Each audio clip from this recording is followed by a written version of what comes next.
Next one is from Harrison Yanger, and the subject is Apollo. During the pandemic era, the worst time in wrestling history, very few people were able to maintain or elevate their popularity. Only people like Bobby Lashley and Apollo Crews were able. Whatever happened to Apollo Crews, by the way? Maybe he's going to ask the question.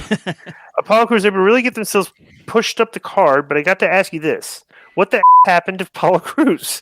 The guy turned heel, got a great new look, was working his best matches in a while. His promos got better, got the IC title, and then nothing. Even bringing in that guy General Aziz seemed logical, like that it was going to lead to a tag team run or maybe even starting a royal family-style faction, but nothing came.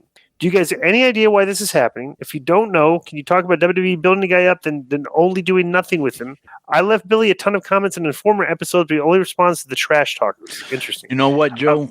When we have BG on, write that down as one of the questions we ask him. Don't forget. I'll tell you exactly what the answer is to this. Oh, you I already know what the Okay, I can assume Vince McMahon just forgot about him and just because that is an assumption. Let's find out what BG has to say. I bet you that's true though. He just got lost in Vince McMahon's mind.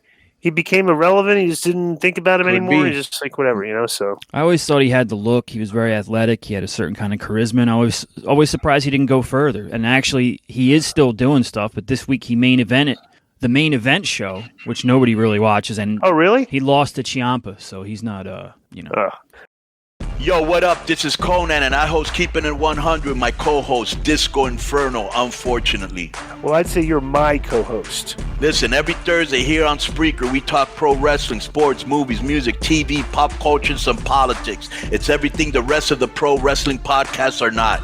Tune in to hear myself, the superior one, educate and inform. Tune in to hear me bury Disco. That's very disrespectful. Join us every Thursday on Spreaker and keep it 100.